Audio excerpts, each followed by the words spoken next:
Materi kita hari ini dengan topik Yesus Teladanku.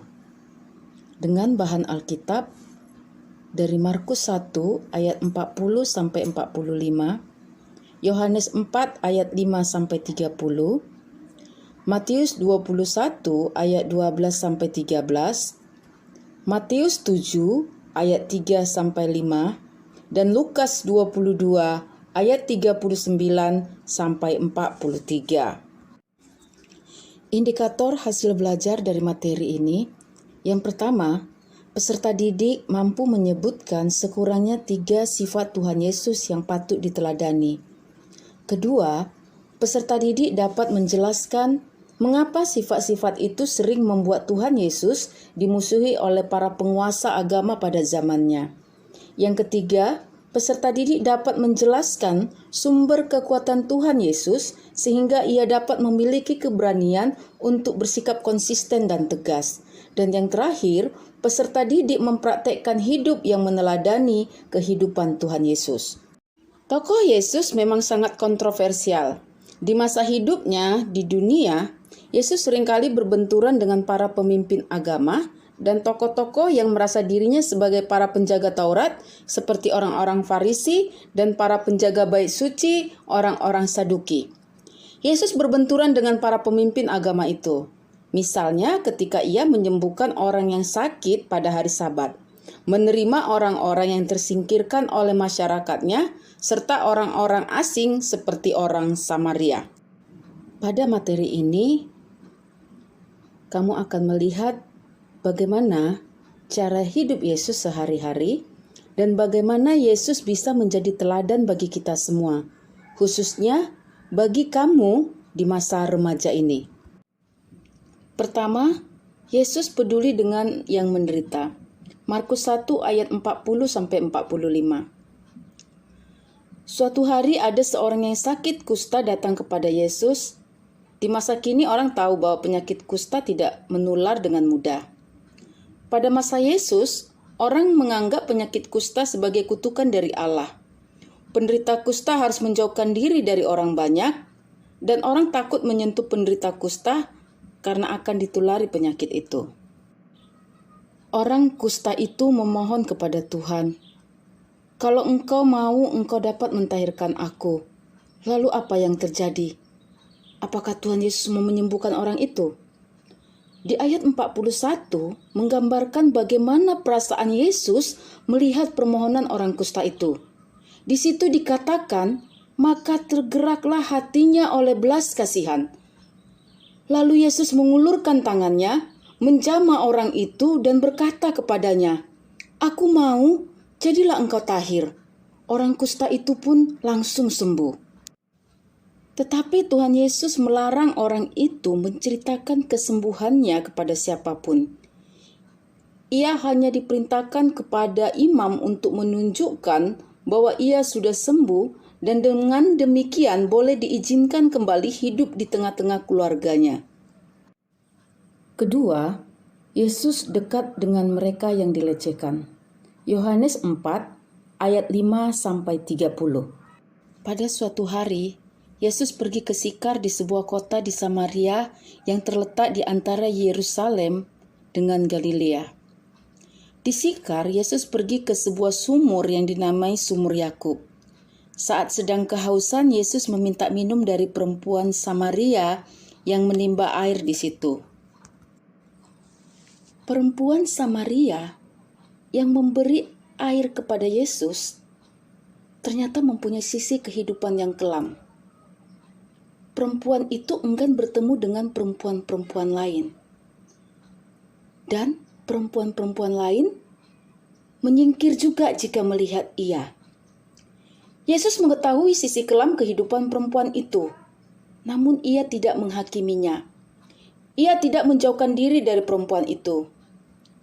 Sikap Yesus yang tidak menghakimi dan tetap membuka diri kepada perempuan yang tak dikenal ini menyebabkan perempuan itu bersuka cita. Ia bahkan menjadi salah satu penginjil yang pertama yang mengajak sanak keluarga dan teman-temannya untuk menemui Yesus. Yesus menolak melakukan hal yang sama seperti yang dilakukan oleh para perempuan yang tinggal di Sikar dekat sumur Yakub.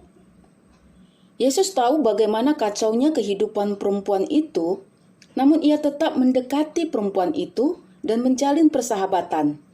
Dengan cara itulah Yesus mengubah kehidupan perempuan itu. Ketiga, Yesus membenci ketidakadilan. Matius 21 ayat 12-13. Pada hari Paskah, Yesus pergi ke bait suci di Yerusalem. Ia sangat terkejut karena di sana ia menyaksikan pemandangan yang sungguh tidak layak bagi sebuah bait suci. Yesus melihat ada banyak pedagang binatang, kurban, dan penukar uang di sana. Yesus menjadi marah. Apakah Yesus marah kalau orang berjualan, Bu? Apakah Yesus marah karena bait suci dijadikan tempat berjualan, Bu? Bukan itu masalahnya. Orang Yahudi pergi ke bait suci pada saat masa Paskah untuk membawa kurban Paskah. Orang Yahudi wajib ke bait suci setiap tahunnya untuk mempersembahkan kurban. Banyak dari mereka datang dari tempat yang jauh. Mereka akan membawa sapi, lembu, kambing, burung merpati, dan lain-lain dari jauh-jauh untuk dijadikan kurban Paskah. Ternak yang akan dijadikan kurban harus sempurna, tidak bercacat. Bila ada ternak yang mengalami cacat dalam perjalanan, tentu usaha membawanya menjadi sia-sia. Pihak bait suci berbaik hati. Mereka menyediakan para pedagang dengan berbagai jenis hewannya masing-masing sesuai dengan tingkat kemampuan mereka. Namun, harganya jadi mahal. Itulah salah satu hal yang menyebabkan Yesus menjadi marah. Selain itu, yang membuat Yesus marah adalah adanya praktek memberikan persembahan di bait suci.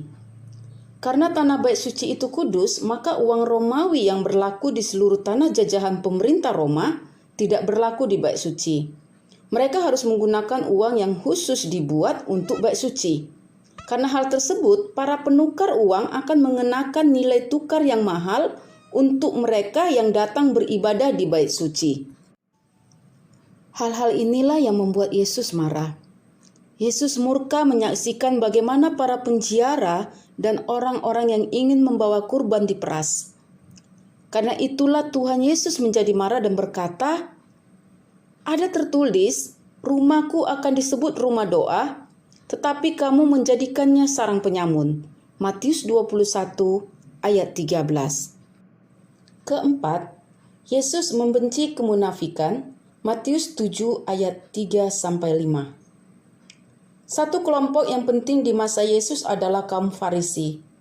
Mereka meyakini bahwa ketaatan kepada peraturan-peraturan keagamaan sangatlah penting. Pada waktu itu banyak orang Yahudi yakin bahwa ketidaktaatan dan pelanggaran-pelanggaran Taurat telah menyebabkan nenek moyang mereka dibuang ke Babel oleh Allah. Selain itu, orang-orang Farisi suka sekali memamerkan diri mereka sebagai orang-orang yang saleh. Mereka suka berdoa di tikungan-tikungan jalan supaya orang memuji kesalehan mereka. Mereka juga suka memamerkan kepada orang lain bahwa mereka sedang berpuasa. Tuhan Yesus tidak menyukai kemunafikan, karena orang munafik biasanya suka menghakimi orang lain yang dianggapnya tidak cukup saleh seperti mereka. Selain itu, orang munafik biasanya tidak melakukan apa yang mereka tuntut supaya orang lain lakukan. Dengan kata lain, di satu sisi mereka tampil saleh, akan tetapi di sisi lain mereka ternyata tidak saleh. Tuhan Yesus mengibaratkan orang-orang munafik sama dengan kuburan. Silakan anak-anak ibu baca Matius 23 ayat 27. Kitab Injil Matius pasal 23 ayat 27. Celakalah kamu, hai ahli-ahli Taurat dan orang-orang Farisi. Hai kamu orang-orang munafik, sebab kamu sama seperti kuburan yang dilabur putih. Yang sebelah luarnya memang bersih tampaknya, tetapi yang sebelah dalamnya penuh tulang belulang dan pelbagai jenis kotoran. Kita sudah cukup banyak membahas sifat-sifat positif Yesus yang dapat diteladani dan dijadikan bagian dari kehidupan kita. Dari mana Tuhan Yesus memiliki kekuatan dan kemampuan untuk menjalankan hidup berprinsip dan rela berbagi dengan orang lain? Jawabannya akan ditemukan dalam Markus 1 ayat 35. Dikatakan, pagi-pagi benar, waktu hari masih gelap, ia bangun dan pergi keluar. Ia pergi ke tempat yang sunyi dan berdoa di sana.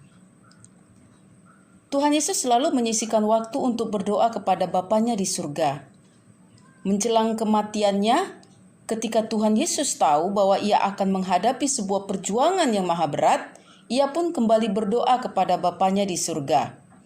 Lukas 23 ayat 39 sampai 43.